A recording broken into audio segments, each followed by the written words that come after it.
should be that one, shouldn't it? On a damp and windy March day, I knock on the door of a southwest London terraced house.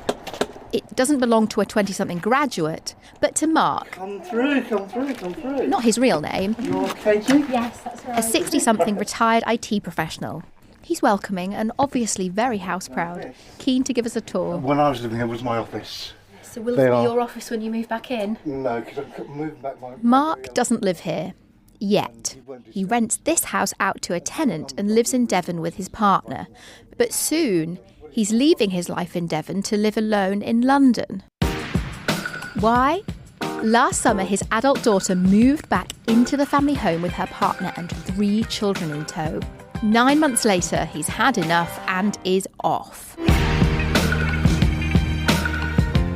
Welcome to Money Confidential with me, Katie Morley. As the Telegraph's financial agony aunt, I'm hitting the road to hear directly from you. Is it wrong to take your children out of school for a cheaper holiday? Is it fair for your richer siblings to go on a ski trip and leave you behind? Are private schools even worth it? This is the podcast where we discuss everyday money problems affecting your life and relationships. Real people, real problems, real talk. Each episode, I'm also joined by a financial expert in their field to help solve these dilemmas, as well as a Telegraph columnist offering their tuppence. Today, we tackle adult children living at home. Reports suggest there's up to 5 million of them in Britain, with a grown-up child living in 20% of households, and that figure is rising. As the housing market becomes more unaffordable, many adults are not only relying on the bank of mum and dad, but the house of mum and dad, and for some it's proved an absolute godsend. But for others, navigating the financial dynamic that comes with the house of mum and dad, like how to pay rent or split bills, can lead to some toe-curling conversations and cause tension affecting the whole family. Enter Mark, whose daughter returned to the roost last August. He starts by listing off all the people and animals living under one roof. 4 adults, 3 children, 2 dogs and 1 bearded dragon. Gosh, so you're very tight on space then, aren't you? Correct, yes. What's happened now is because the kids have moved back. I've lost my office, I've got the kids in the garage, converted into another bedroom as well, so everyone's got their own space. But we're in each other's pockets the whole time. I had no problem being the bank of mum and dad, looking after the grandkids, looking after this, all that sort of stuff. But now I got to the stage where they're living on top of it. There is no break. And I'm uncomfortable there because I have no more space, and all my office stuff is now in the bedroom. They were meant to be here for 6 months, maybe a year. They moved in July, and come Christmas, there was no sign of them even looking for anywhere else. It's now April, May time almost, and I think, you know what? They're still not even looking. Mark explains how debt has held his daughter back from being able to get on the property ladder. We've had our daughter move into a house several times. To be fair, we've made this rod for our own backs because we've constantly just pulled her out of debt. And I think it's more of it is, I hate to use this word snowflake, but it's that generation. I just think my father's generation were the last people that you could actually think, they will go to war for this country. Yeah. I did, I think, 2.5 years in the TA, and I would have gone to war for this country at that time, But I think the generation below us, I don't know whether they would be that driven to actually make all these sacrifices. I asked Mark to explain the domestic situation. Very cushy. Are they paying rent? Are they contributing to bills? They're supposed to be, but I've not seen any. How did you decide on the rate and how to enforce it or not enforce it? Did you sort of sit them down and say, this is the deal? Or I did. I sort of said, you've got to turn around and actually pay some towards it. But they said, yeah, absolutely, we'll sort something out. But before we do that, can we get the Disney Channel, please, on the Sky? And I thought, yeah, okay. So there's an extra bit on the Sky for the kids. Oh, can we get the sports now as well? I can't stand sports, but the partner does. And suddenly our internet bills and our Sky bills have gone from £70 a month to £115, I think it's a month. As I said, if it was just the bank of mum and dad, we could see the kids on our pace or whatever, I'd be quite happy to be there still, I could put up with the fact that I've got to get taxi in or whatever into to do the stuff, because that's my forever home, But that's not going to happen, unfortunately. It's just, now they've moved in, they will never move out, I think. And even if they do move... they'll be there for the rest of their days? I can't see how they'll ever be in a position to afford to buy rent. When they first were asked to leave their property, my partner and I decided we would help them look for a property, and we would stand as guarantors for a property for them to rent. But for every single one that came up, even the ones I thought, that was really good, that'll do. I said, no, I don't like it, it wouldn't work for this, it wouldn't work for that, there's not enough space here, there's not enough space there.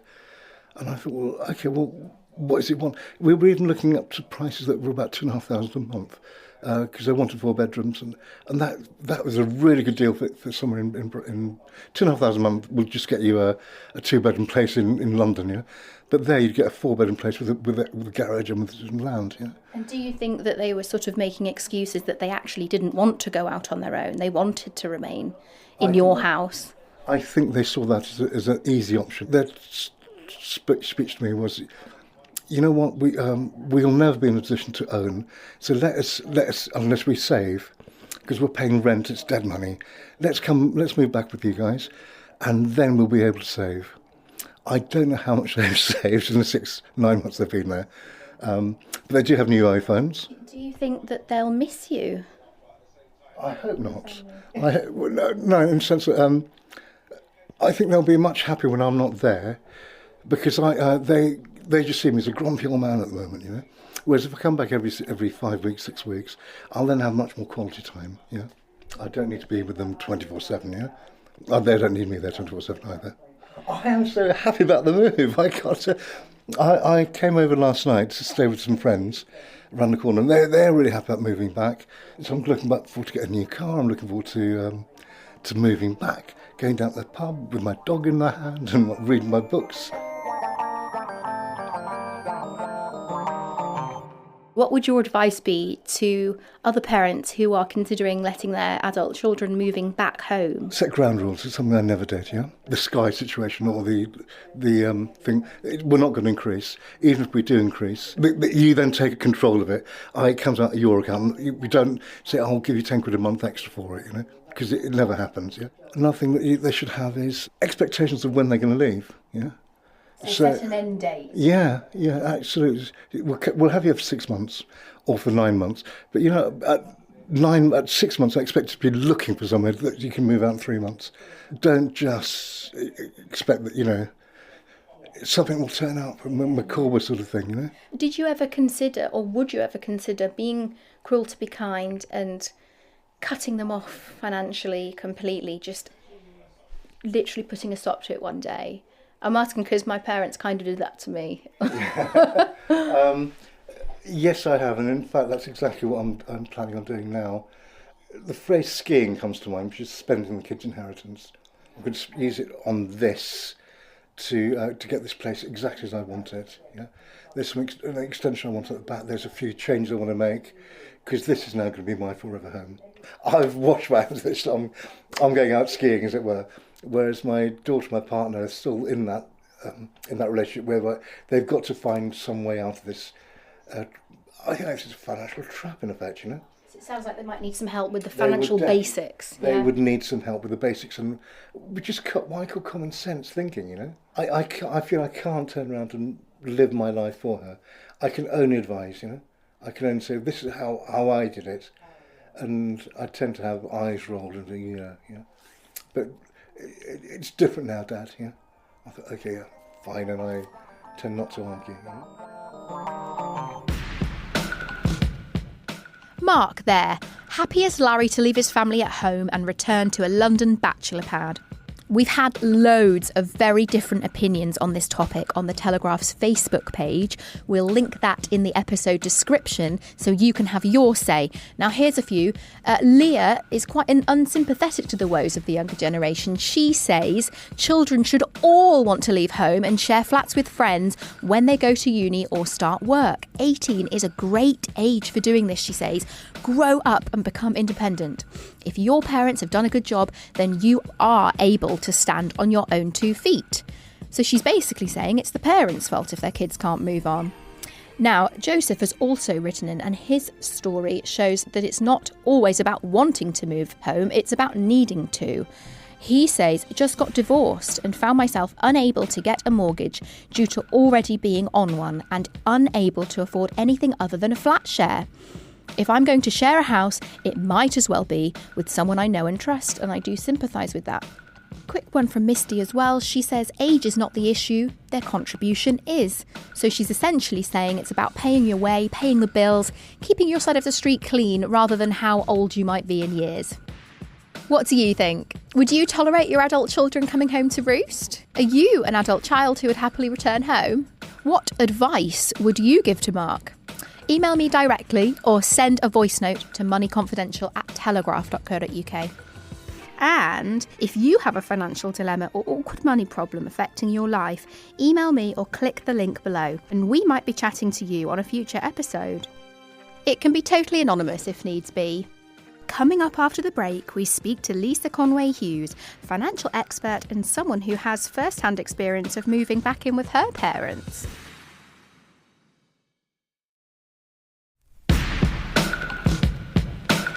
Welcome back to Money Confidential. Real people, real problems, real talk. With me, Katie Morley.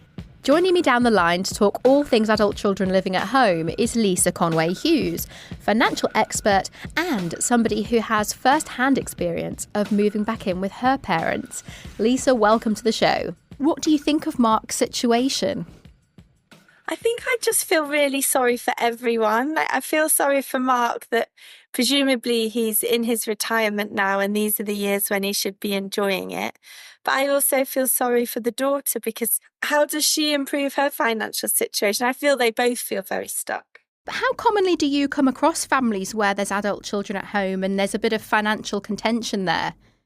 I would say more often in recent years than I've ever seen before, especially I think a lot of clients had kids come back during lockdown and then they've never left. And I think if you're perhaps not using the time back with mum and dad productively from a financial point of view, I feel it could really drag on. Can you talk us through the economics of why there are more adult children living with their parents these days? There are 5 million and counting now. Why is that? One is the pandemic, which we can't get around. But the other, I just think, is the increase in private rentals, but also the cost of houses going up. So I also saw on the Office of National Statistics that someone in 2023, your average English full-time employee needs 8.3 times earnings to be able to afford the average house. And if you go back to 1999, it was only 4 times. So you need double the amount of money or at least the double amount of debt to be able to achieve the same outcome, which is just a ginormous change and an unsustainable change. Do you think that there might be a sort of generational shift in attitudes as well, as Mark says? I'm not necessarily sure of a generational shift because I think you get people who are naturally good or bad at money in every generation. And the good thing is I think most people at least can be changed and you can learn good money habits. I do wonder how the daughter would be reacting right now if there wasn't a financial safety net in place, because either it could go one way or the other. She really seems to really need Mark to be able to sustain a household. But also it seems that there's been a long history of him having to help her out as well. It's such an interesting question, isn't it? Is it nature or is it nurture? You know, is there something in her that's inherently means that she's not good at managing her money? Or is it something that Mark or other parents in this situation have done to make people feel like mum and dad will always be there to catch them when they fall? Yeah, well, if I was to consider my own situation, I definitely think the fact that there was no safety net or any alternative option other than me to earn it has always made me get up in the morning and work really hard. But that could just be a combination of circumstance and personality, really. What did your parents say to you then? I don't think there necessarily was a conversation. It was like, well, you've got your national insurance number, so it's there for a reason, go and get a job. I literally got told after you turn 18, Katie, you're never coming back home. Never. But it worked. What practical things, Lisa, could Mark do to help his daughter finally, in her 40s, become more financially independent and perhaps, get and stay out of debt? Yes, so I was thinking about this, and there's the what you can do, but there's would it work in reality? And I think being in the same family and talking about money, it's just not very British, is it? So I think we've got to both, maybe they need to set it up as a family meeting. Maybe there is a financial advisor there or a financial professional that can be mediating it. And I think everyone just needs to be open. Like, for example, the thing I'd love to know is, can Mark afford both houses really and the lifestyle he would want to have in retirement? I know he says he's spending the kids' inheritance, but yeah, can he truly afford it? And is it sustainable for him? I think that's, as a financial advisor, something I'd really want to get to the bottom of.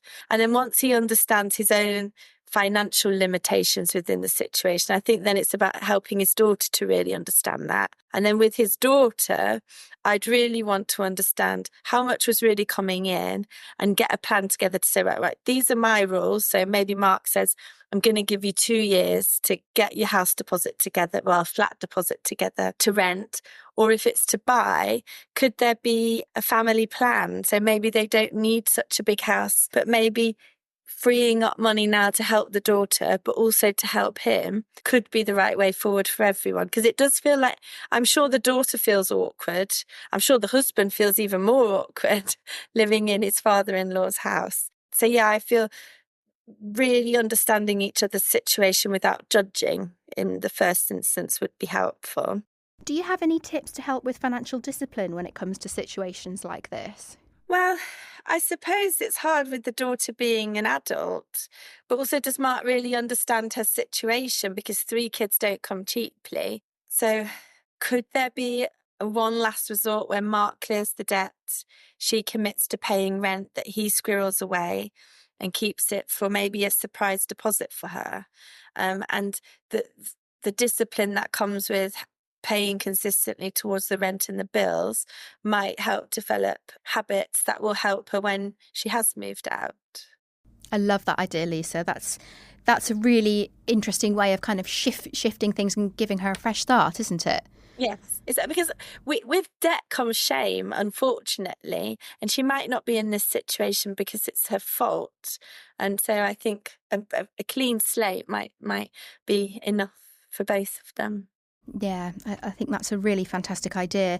And, do you think that kids in achieving financial independence has more to do with their inherent personality and drive? Or do you think it's more to do with how their parents have handled them?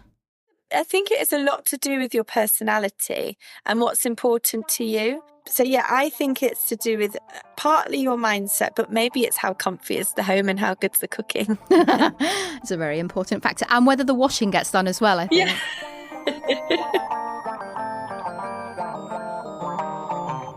And finally, how can parents with adult children living at home set and maintain financial boundaries with their adult children? And how important is that for the ongoing relationship, do you think? Something that I was considering is, when you're at home as a child, then perhaps you leave and then you come back. Do you come back into the home as an adult, or do you slip back into your previous behaviour as a child?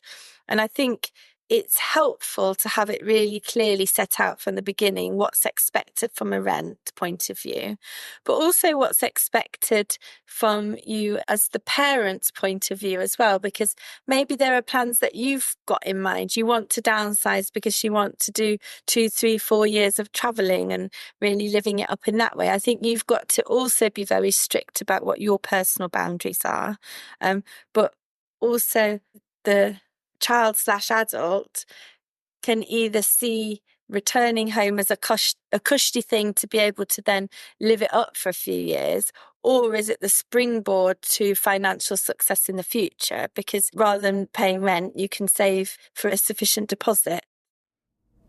So it sounds like it's important for both adult and child to lay out their boundaries really clearly, and also for each party to really respect that as well. The last thing that anyone wants is to slip back into that adult-child mentality. And I think that would be easy to do.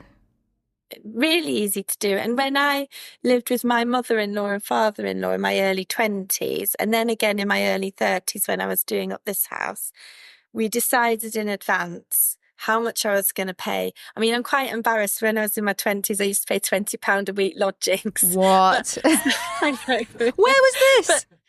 In Wimbledon, can you believe it? I was getting a really good You wouldn't deal. get a shoebox for that now in Wimbledon. Psychologically, it meant everything to me to just be paying something. It felt like it was my home, even though it was a token gesture. And that gave me the freedom to save for a deposit for my first flat, which I was very lucky to not have to pay rent at that age. And then also while my family home was being doing up, rather than again having to pay rent, we stayed there. And the deal was one of us would do the cooking every night in lieu of rent or payment. So it just felt like, we weren't outstaying our welcome, hopefully.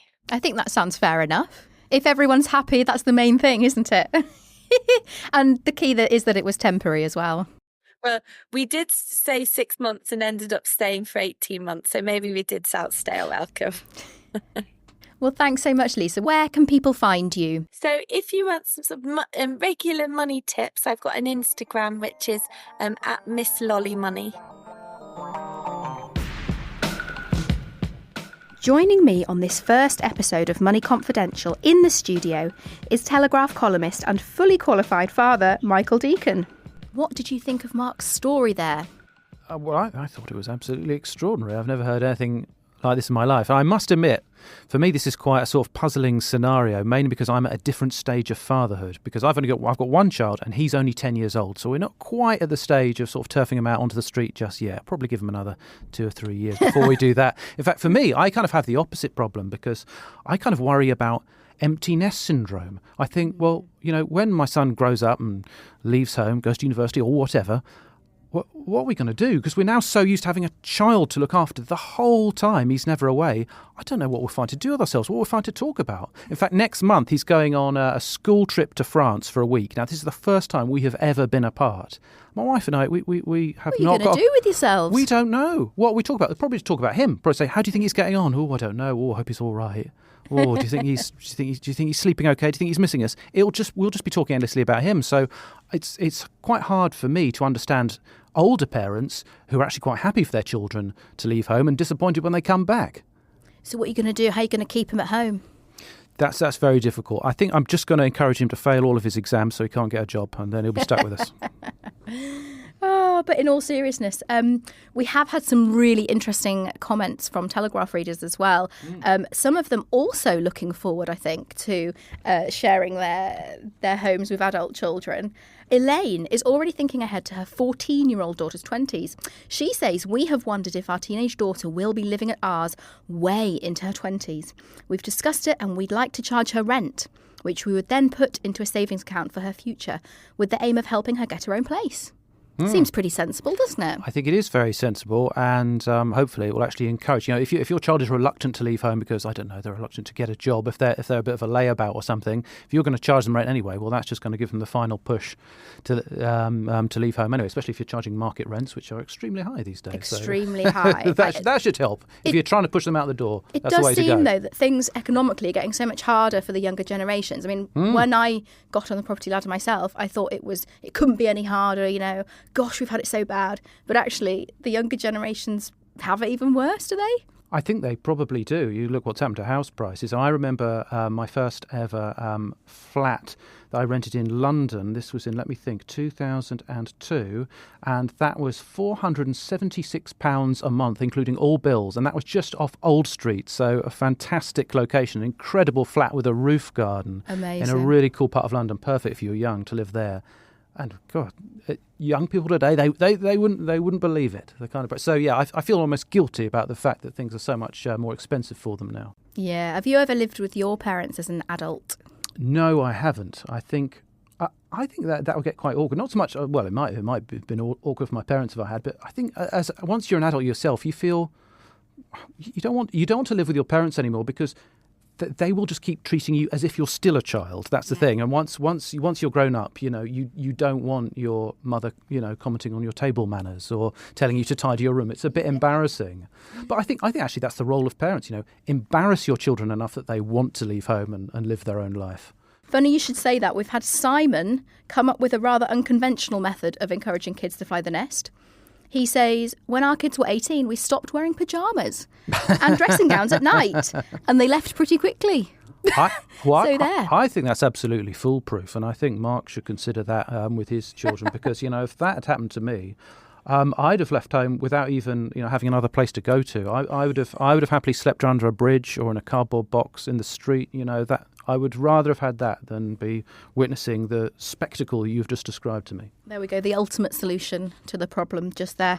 Kashif has an interesting point about how multi-generational living is actually very normal in other cultures. And is it us who's got it wrong in the UK? Maybe we're missing something here. He says, what a contrast in societies and norms. In Asia, parents build bigger homes specifically for adult children to live together, whereas in Europe, parents push them away at 18. No wonder they all end up in old age homes. Yeah. I mean, it's a very good point. But it's very hard to see how we can resolve that in this country because we have very small boxy homes compared to other countries, and there's not much we can do about that. I mean, it's hard enough to get planning permission for anything or to build new homes at all in this country. So I don't really see a way out of this problem without demolishing all of our housing stock and just starting again from scratch.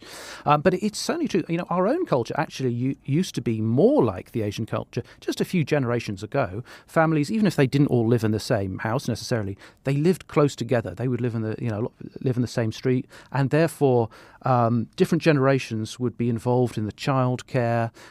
Whereas it's only in the last few generations that adult children have started moving to the other end of the country, going to university somewhere else, and then only very occasionally seeing their parents after that. So families are spread out, society's become very atomised, and that's why these days parents end up paying extortionate fees for nurseries and childcare. A few generations ago, the grandparents would have been much more involved and the family would be tight-knit and everyone would be helping each other out, and that doesn't really happen now, and so no wonder younger people are struggling financially. I mean, maybe it's their own fault for choosing to move to the other end of the country and away from their parents, or maybe the parents don't really want to be so involved these days. Well, it's exactly what I did, Michael. I moved from the north to London, and my parents are 5 hours drive away. Well, I'm even further because I grew up in Scotland, so there you are. But so I'm not blaming anyone else here. It's my own fault, but it's the way our society's gone. It's become very atomised. Whereas talking about Asian cultures here, close together, maybe that's a better way of living. Yeah. We've got an anonymous comment here. I'm moving with my husband and 2 kids, age 1 and 3, into my parents' house later this year while we do a major renovation project on our house.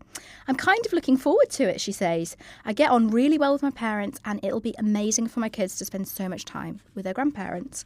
Compared to renting a pokey 3-bedroom flat, for the best part of a year we'll live in a lovely comfortable house with a work from home space, a garden and free childcare. We'll save tens of thousands of pounds in rent. So it's a no-brainer, she says, but I'll let you know if we all still feel as positive 6 months in. Yeah, well, it sounds idyllic, doesn't it? Sounds idyllic. If that's genuinely how they all feel, if they're all completely happy about it, the one risk with a scenario like that, of course, is that, older generations, will insist on giving parenting tips. If you are around, them all the time, they will have their own ideas about child raising, and maybe younger generations don't have the same ideas, and that can be a source of tension. I think that's the one risk. I mean, I hope that doesn't happen here, but that is the risk when you're living with your own parents and you've got your own children. It's hard to bite the tongue sometimes, isn't it, for the older generation? I think it is. And the younger generation, frankly. Yeah, absolutely. For everybody. Ray has come through with a point about loneliness and the burden of making meals for one. He says, living on your own is not a good thing at the best of times. As a single bloke, I would have my main meal at work because it worked out better. And on weekends, I would hope for invites from fellow church members. Not good. Well, I think Ray's got a very good point here, and it does actually make me wonder a little bit about... Now, if I were in Mark's situation and I had the kind of money that meant I could just buy or rent a flat in London as well as, my own fabulous sounding home in Devon, Well, I'd be moving my my grown-up daughter and her children out into that flat so I could stay in my own lovely house in the country. I mean, I'd be happier there, rather than he's done it the other way around. He's moved himself out. Yes, it has crossed my mind, and it may cross others' minds as well as to why it's been organised in this way. Well, maybe until now, Mark hadn't thought of that, and now he's heard our very helpful advice. The penny's going to drop, and he's going to switch it around. You're giving him ideas. I hope so. Well, that's why you're here, Michael Deacon, for your unconventionally excellent ideas. If people would like to hear more of your ramblings, Michael, where can they do that? Well, they can find me in the Telegraph on Tuesdays, Thursdays and Saturdays. Michael Deacon, thank you very much. Thank you for having me. Well, there you have it. The Michael Deacon approved method of dealing with grown-up children at home is to stop wearing pyjamas around the house. Another more practical solution was looking into the viability of intergenerational living, i.e. actually making a proper plan to live with the parents rather than flying the nest as soon as possible. Today's topic is one we've had tons of responses to because it is so prevalent at the moment and it's set to grow. As the housing market becomes more unaffordable, many adults and their families are not only relying on the bank of mum and dad, but the house of mum and dad. So, as we heard from financial expert Lisa Conway-Hughes, some ideas to try are family finance meetings, getting a handle on debt, and a savings plan in the name of rent, with a surprise at the end. I'd love to know what you think. Is Lisa's advice practical? Would it actually work? And what do you think about Mark? Is there more going on there than meets the eye? Has he got a part to play in all this? And what would you do? Let me know by sending me a voice note or emailing me directly at moneyconfidential@telegraph.co.uk. Next week, we tackle money jealousy. What happens if your siblings have more money than you and go skiing but leave you behind? Follow this podcast in your favourite podcast app so you don't miss an episode, and if you fancy, leave a nice review too. If you have a money dilemma you need solved, email me at moneyconfidential@telegraph.co.uk. In the meantime, you can click the link below this episode to read the Telegraph's own guide to make your adult children moving back home more harmonious and get them to fly the nest when it's time. And there's plenty more of our award-winning money coverage on our app. Thank you for listening to this first episode of Money Confidential. You can find me on Instagram at moneybackmorley, and thanks also to my producer Isabel Boujard and series producer Giles Gear. Ta-ta for now. Bye for now. Bye for now, sausage.